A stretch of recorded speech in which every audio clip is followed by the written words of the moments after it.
Hey everybody, welcome back to the TKO Report, where you're getting the sexy crime news or just any kind of interesting news that's coming out of Japan. Today we're talking about everybody's favorite awesome topic, rape and sexual assault in Japan, because hey, yeah, that's what we do. Like always, I want to start this off by showing an interesting picture that I found on Twitter today. Check this out. Boom. I saw this recently, and it's like this guy, and he's being surrounded by all these different fucking just opinions and things being said to him, and then in one fell swoop, boom, they all disappear, like they all don't matter. And I don't know what manga this is pertaining to, but I really like this image. I think it's so cool. This is just really interesting how it's like boom, bam, and it just goes to show, hey, sometimes you just gotta ignore people's, opinions of whatever they have online. Just keep doing your thing. So, yeah. Anyway, time to get into the real topics. So today we're talking about this guy and a bunch of others like him. So it says Tokyo man, 31, accused of attempting to molest girl in a dachi. This guy. They've arrested a 30-year-old male company employee. His name is Naoki Kato. He's just a normal company employee. And basically, he came up to a girl while she was going home, probably walking home in her teens. And he knocked her to the ground. And he tried to, basically just, feel her up and stuff. And she basically she let out a whole scream saying like help, help, help, and she ran away. And the guy was a pussy, and then he just fucking ran away. Luckily, I think she was close to somewhere where she could run away and get safe. This happened in Ayase, and I used to work there, so this is kind of like an area of Tokyo that's on the outskirts of Tokyo, around like northeast side of Tokyo, and it's not famous for being a good place, or not. Well, I mean, it's outskirts is where the factories are and stuff. So, yeah, that's the first story we're talking about. Next story is man suspected of drugging and raping 5 women, accused in a sixth case. And this guy is Yoshiaki Kajiwara, a restaurant employee. He found a woman that was drunk on the train tracks, and he was like, "Hey, are you doing fine?" And and then he brought her to his place, and he gave her some sleeping pills. And then, apparently he's done this. He's had other women come forward and say that he's done this to them. And, I mean, how can this happen? How can this happen in Japan, where it's like, I'm pretty sure this isn't a conspiracy against this guy. 1 or 2 women, maybe, but it's 6 women, 6 different people. He Cosby'd the shit out of 6 women. Oh my God. And, this happened back in January. But again, I just want to bring this to attention, because it's like, dude, what the hell? Next one is man 35 suspected of drugging, raping drunk woman he met in Shibuya. Guess what? Oh, it's the same dude, Yoshiaki Kajiwara.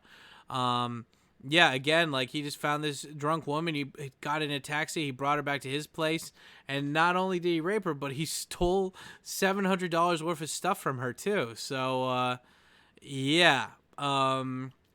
how? The only way I can think of it is that this guy's, he works at a restaurant. So obviously, like, he doesn't have a rich family. Otherwise, they'd be taking care of him. So,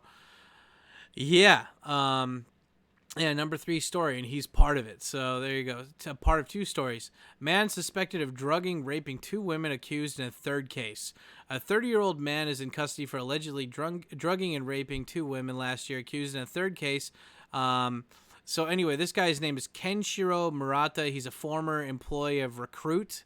Recruit is a very famous company in Japan that basically helps. It's a recruiting company, and they've got advertisements all over the train, on TV. Well, they used to. I don't know about right now, but they used to do it. So, like, everybody in the know knows that company. And apparently what he did was he went on these applications or whatever that were about, like, helping people find jobs or whatever, but it's like more consultant basis versus being at a company. And he would lie to these people. He was on a shukukatsu. Yeah, like shokatsu.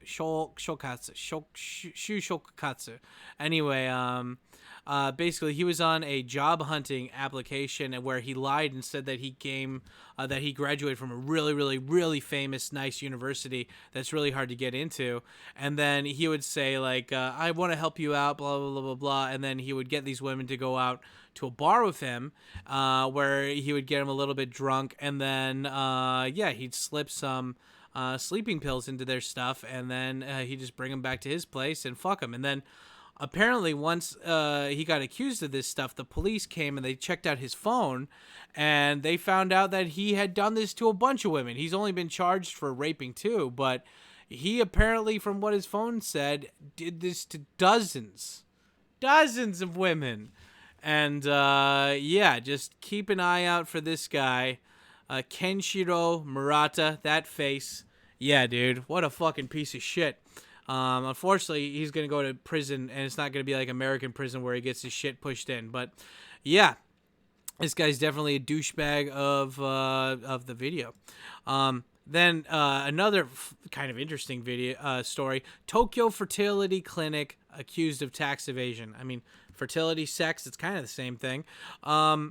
So this woman, her name is Tang Xiaohui. I don't know how to pronounce that, but she's 49-year-old director of the Akihabara Art Clinic, and her husband, also 49, accused they're allegedly used fabricated advertising expenses to conceal. Basically, she tried to, she got caught doing tax evasion. She said that she made way less money than she actually did, and then she reported that fake small amount of money versus the amount of money that she was getting. Now, the funny thing about this is that I've had friends in the past encounter women like her that are very more like money and business oriented. Now, the funny part about this story that I found is that like she didn't screw her customers out of money.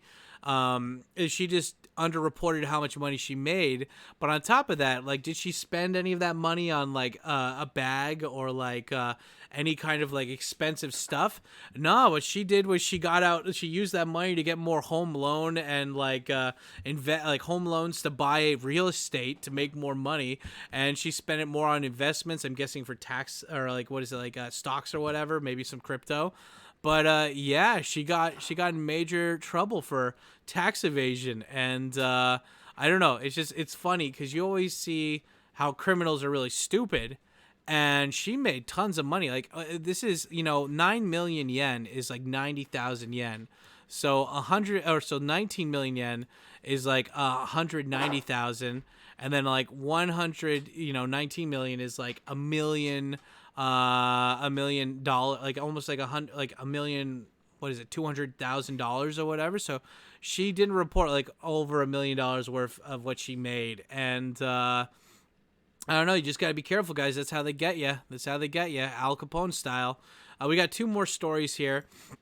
The next one is Ogikubo Salon suspected of providing prostitution. Now, one of my good buddies, Jim, lives in Ogikubo, and he always goes for massages. And I always ask him, are they sexy massages? And he's like, no, dude. Apparently one of his friends was busted when the cops came and busted up a place, and his gaijin buddy got in trouble. So he only goes for the regular massages. But Ogikubo is a famous area in Japan, or at least in Tokyo, for having like a lot of students there and a lot of like kind of sketchy shit that happens. It's like, it's funny. It's just a regular train station area, but they have like, drinking areas. They have all this different kind of shit there. And I just thought this was funny because I was like, hey, Jim lives here. And it says this happened last year around December, and it says people were busted. Apparently, this was a massage parlor, but they were offering actual sex. Now, in case you guys don't know, in Japan, you can do anal sex, or you can do blowjobs. That's okay. But if you actually do penis to vagina sex, it's not bueno in Japan's book. Isn't it funny how it works out like that? But anyway, just look at her. She's a Chinese national. Again, they love going after Chinese people in Japan, and I love it. Her place was called Relaxation Salon. It's like relaxation salon. Very nice. But anyway, over the course of 1 month, she is believed to have served over 100 different customers. So she was raking in that cash. Most of the time that women work there are either students from China that are over here and like kind of working under the table, or it's actual like human trafficking going on. So it's probably better that that place got shut down anyway. But yeah, I don't know. I can't wait to send this to Jim afterwards. He's going to have a ball of it. And then finally, last story we're talking about is man accused of raping female jogger in Katsushika Park. Yeah, Tokyo Metropolitan Police have arrested 21-year-old man, allegedly. Yeah, his name is Kazuyoshi Kaneko, of no known occupation. So this guy was just unemployed, just whatever, probably leeching off his parents. He's in his 40s. Or wait, there's a woman that was jogging in a park around 8 a.m. And this happened in Katsushika-ku. Again, this is like northwest or northeast area of Tokyo. And yeah, apparently he said he pushed the woman down. He put a knife up to her throat and he said, like, you know, I'll kill you if you say anything or if you try to scream. And luckily the woman was smart and she fucking kicked him or whatever and she fucking ran. And you know, he came after her, but she was able to get out of there. And yeah, the Kameari police station police are the ones that arrested him. And yeah, the guy used the excuse, I got turned on when I saw the woman at the back and just running ahead of me. And yeah, they used the testimony from her to confirm that it was him. And you know, yeah, when officers arrived at his residence near the park, he pulled a knife on them and tried to fucking, you know, whatever. So, yeah, he's been charged with, like, trying to, like, you know, assault an officer and also attempted rape. And too bad they didn't show his face. I would have loved to show his piece of shit face here for us. But again, his name's Kazuyoshi Kaneko. And, yeah, you know, it's sad when this kind of shit happens because... You know, I always say Japan is a very safe country if you're a dude. If you're a woman that's thinking about coming to Japan, please take care of yourself. I'm not saying any of this advice is my advice, but I've seen other female YouTubers like Coco in Japan. She's a black YouTuber from Jamaica that's down in Kansai, and she always carries around an ice pick with her because that's legally allowed. And I'm not saying doing that, but I'm saying there's ways for you to protect yourself. And unfortunately, like being a woman anywhere, it seems, in the world is a place where you're going to have to deal with horrible shit that men are doing to you. And I hope that you guys stay safe. And remember, if anything ever happens to you, please get a Japanese friend that speaks English to come with you. And if you don't speak enough Japanese, and even if you do speak Japanese, go with a friend to the police station. Trust me, you're going to save yourself a whole lot of time and bullshit. But yeah, I'll also put down the number for any, you know, for Women's Support Center down in the links below if anything like this happens to you guys. And yeah, please stay safe. If you guys enjoyed this video, do me a favor and smash the like button. That was a horrible transition, but I'm sorry, I don't know. I'm still very new to this style of making videos. But anyway, with that being said, that's it for today's video. Those were the topics. Tell me what you think about any of the stories that happened down below in the comment section. If you want to see more videos like this, please make sure to share the video and like the video. And yeah, if you want to see more of these videos, check out the playlist at the end of this. And like always, Google AdSense is probably going to demonetize this video, so any support over on Patreon is much appreciated. And like always, I'm Tkyosam. This has been the Tykyo Report. I guess I'm calling it this. I don't know. And I'll see you guys on the next one. Stay black. Yeah, buddy. Dad? Okay. Bye.